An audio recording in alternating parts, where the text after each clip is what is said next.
Qu'elle me touche, cette femme, à 8h36 sur Radio-VM, Chloé Sainte-Marie, chant pour l'humanité aidante. Vous pouvez réentendre cette chanson sur le site de la Fondation Maison Gilles Carle. La chanson a été lancée l'automne dernier. Et il y avait cette dédicace de Chloé Sainte-Marie qui écrivait « Puisse ce chant apporter baume et mansuétude aux aidants, aidantes et aux aidés face au mur de la fragilité, de la vulnérabilité qui les afflige et se voir ainsi offert en partage à l'ensemble de la communauté humaine. » Alors, je rappelle que c'est Chloé Sainte-Marie qui signe la préface de l'ouvrage de Gilles Nadeau qui vient tout juste de paraître chez Mediapol, Par-delà nos limites. C'est vraiment un ouvrage qui est tout chaud, tout chaud. Petit livre simple, bouleversant, dans lequel chacun d'entre nous peut faire son chemin, qui est rempli d'une sagesse bien concrète. On va en parler avec Gilles, mais je vous le présente tout à l'heure. Tout d'abord, il est au bout du fil. Prêtre, il est responsable du service d'accompagnement spirituel à la Maison Michel Sarrazin de Québec depuis son ouverture en 1985. Michel Sarrazin, qu'est-ce que c'est? C'est un centre de soins palliatifs qui accueille des patients, des patientes atteints de cancer en phase terminale. C'est un service essentiel qui est là pour les malades, les familles, les proches. Gilles Nadeau, bonjour. Bonjour Mario, ça fait plaisir de te parler. Oui, Gilles, merci beaucoup d'être avec nous ce matin. C'est un livre qui fait suite à l'éloge de la fragilité qui est paru, lui, en 2019. J'aimerais que tu nous rappelles un peu l'essence de ce que tu as fait, parce que ça a été, ton rôle, c'est celui d'un passeur. Ça a été d'abord, dans l'éloge de la fragilité, de donner la parole à des hommes pour qu'ils puissent se dire face à cette phase terminale de la maladie. Et là, cette fois-ci, tu poursuis avec les femmes. Oui. Une petite correction peut-être? C'est oui. Plutôt à l'école de la fragilité. À l'école, oui. Oui. Non, pas l'éloge, à l'école. Oui. Aussi, là, mais ça a déjà été écrit. Oui, c'est vrai, t'as raison. Oui, c'est bien l'école, t'as raison. Oui. Effectivement, ce sont deux volumes qui, je crois, se complètent. Ils sont nés d'une expérience au centre de jour de la Maison Sarrazin. Nous avons ce qu'on appelle des groupes d'accompagnement, des groupes de parole que je co-anime avec un travailleur social. Et une journée, ce sont des femmes, l'autre journée, ce sont des hommes. Et quand j'écoutais ces personnes-là, il y a un moment donné ou l'autre une phrase qui s'inscrivait en moi, que je portais, qui me faisait aller plus loin. Et alors, c'est d'abord mon expérience d'être touché par ces phrases. Ensuite, je me suis donné du temps pour les laisser travailler, pas les interpréter trop rapidement, mais où est-ce qu'elles m'amenaient? Alors, c'est la deuxième expérience, je dirais, qui est à l'origine de ces deux volumes. Et le troisième expérience, je n'ai aucun contrôle là-dessus. Je dirais que ce sont deux volumes qui ne sont pas terminés. La troisième étape, ce serait au lecteur. Mon but, c'est de préparer le terrain pour que le lecteur puisse lui-même se mettre à l'école de sa propre fragilité à partir des témoignages de ces hommes et concernant les femmes, à partir de ses limites personnelles. Ben justement, on va l'aborder peut-être plus en détail, Gilles, par-delà nos limites. Et là, c'est vraiment le cœur, c'est vraiment le grand thème de cet ouvrage, de ces paroles que tu as cueillies auprès de ces femmes. Oui. Encore là, je n'avais pas de titre au départ. La même chose pour les hommes. Je ne veux pas faire de comparaison entre les deux, mais je suis obligé d'en faire quand même. Donc, les hommes, le mot qui venait le plus souvent, c'était comment ces hommes-là composent avec la fragilité. Mais avec les femmes, c'était un autre mot qui venait. C'était le mot limite. Alors, tout à coup, le cancer est arrivé dans leur vie. Puis, à un moment donné, ils ont eu un autre diagnostic comme quoi il n'y avait plus rien à faire. Alors, ils étaient en soins palliatifs sans être nécessairement en fin de vie. Et là, c'est le mot limite.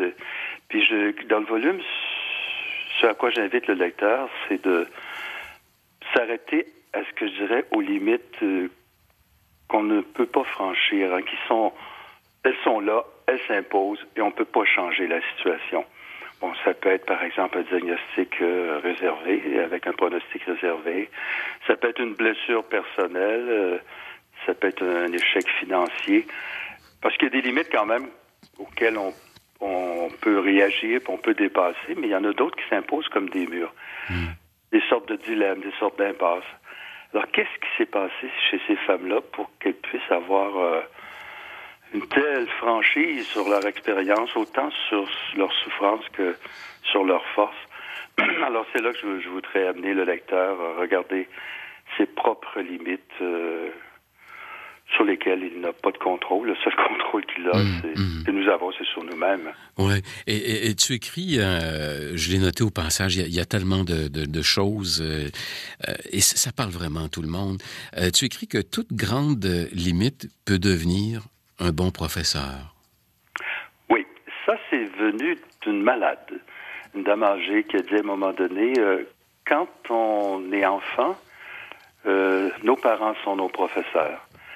Quand on devient parent, ce sont nos enfants qui deviennent nos professeurs. Et quand on est malade, c'est la maladie qui devient notre professeur. Bon, c'est peut-être la première phrase qui est venue me chercher. Sauf que je n'étais pas tout à fait d'accord avec elle parce que la limite, elle n'apprend rien en elle-même. C'est un peu bête, une limite, là. C'est là. Mm-hmm. C'est moi. Qu'est-ce que je fais avec? Mm-hmm. Est-ce que je consens à apprendre à partir de moi-même, puis peut-être éventuellement à aller plus profond dans ce que je suis. Et c'est pour ça que c'est un volume, comme l'autre d'ailleurs, que je classe comme un volume de spiritualité. C'est pas des trucs pour bien s'en sortir, c'est pas uniquement de la croissance personnelle ou du bien-vivre, là, c'est aller voir en dedans. Mm-hmm. Parce que quand tout va bien, on n'y va pas nécessairement aussi profond, mais la limite nous oblige à aller à l'intérieur, ce que bien des auteurs appellent le souffle, là. Les chrétiens vont l'appeler le souffle avec un grand S, l'Esprit Saint. Alors, descendre jusque-là, puis à partir de là, bien, peut-être élargir les horizons. Oui, bon, c'est une réflexion, une méditation profonde sur la limite, et tu le dis, c'est pas, on n'est pas du tout dans la psychopop, mais alors là, pas du tout. Je pense que ces paroles que tu as cueillies, tu les as laissées toi-même résonner pour nous les proposer, et on va faire, ça aussi, tu le disais en début d'entretien, on va faire notre chemin là-dedans. Il y a une autre phrase que j'ai cueillie au passage, il y en aurait eu tellement d'autres. Dis-moi ce quelque chose dont tu es en attente, et je te dirai qui tu es. Ça aussi, c'est une autre malade qui, à un moment donné, avait dit ça tout simplement, nous sommes tous en attente de quelque chose. Elle avait découvert dans la maladie qu'il y avait chez elle, on peut parler de désir aussi, très superficiel, puis elle pouvait, à ce moment-ci de sa vie, dans la maladie, s'en passer. C'était pas un drame. Elle n'arrivait pas à réaliser ça. Mais plus elle descendait profondément, plus elle se rendait compte qu'elle était porteuse de grands désirs très profonds que la limite ne pouvait pas toucher. Donc, elle se percevait comme quelqu'un qui était encore, mesurait même de plus en plus un être de désir.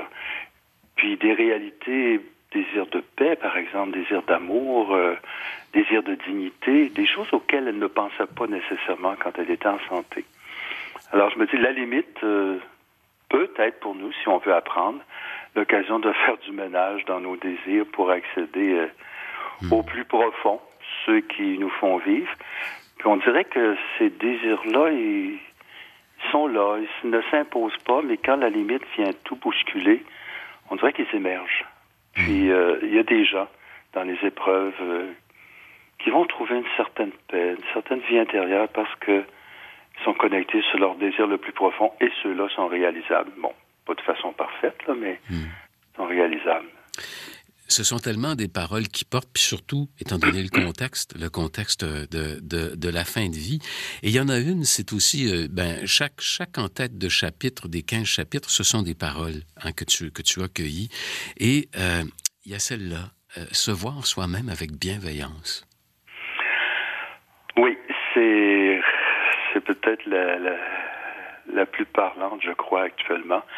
Ça aussi, évidemment, c'est une autre dame qui a dit la maladie est tellement dure pour nous.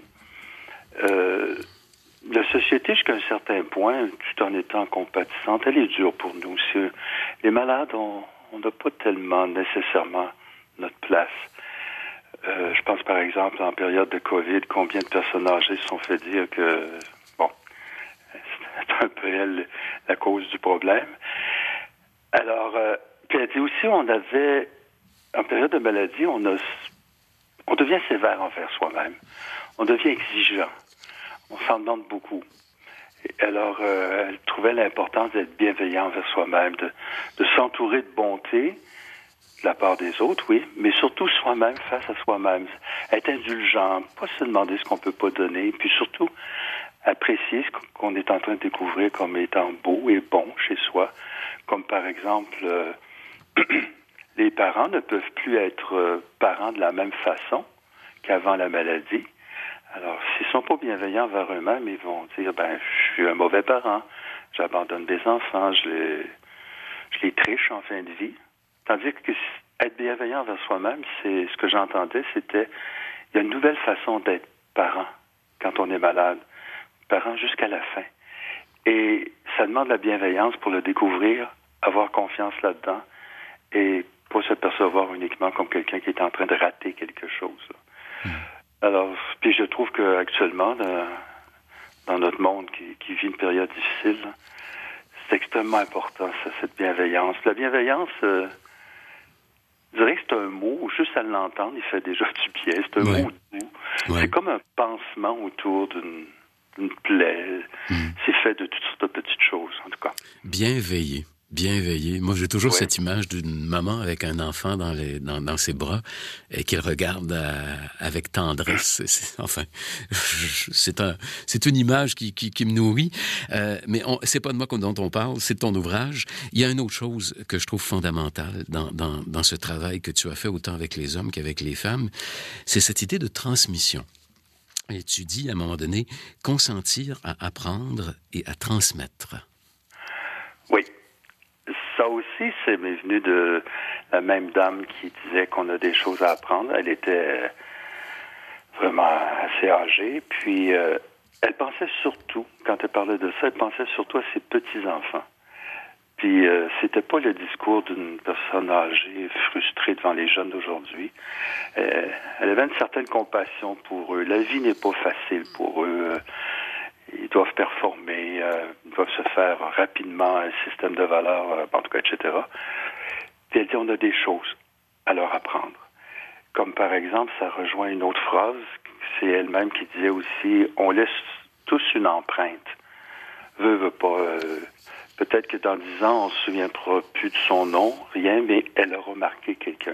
Donc, elle, sa façon d'être bienveillante envers elle-même, sa façon d'être grand-mère, c'est de transmettre, d'essayer de transmettre à ses petits-enfants ce qui l'a fait vivre, ce qu'il y a de meilleur, ce qui est universel.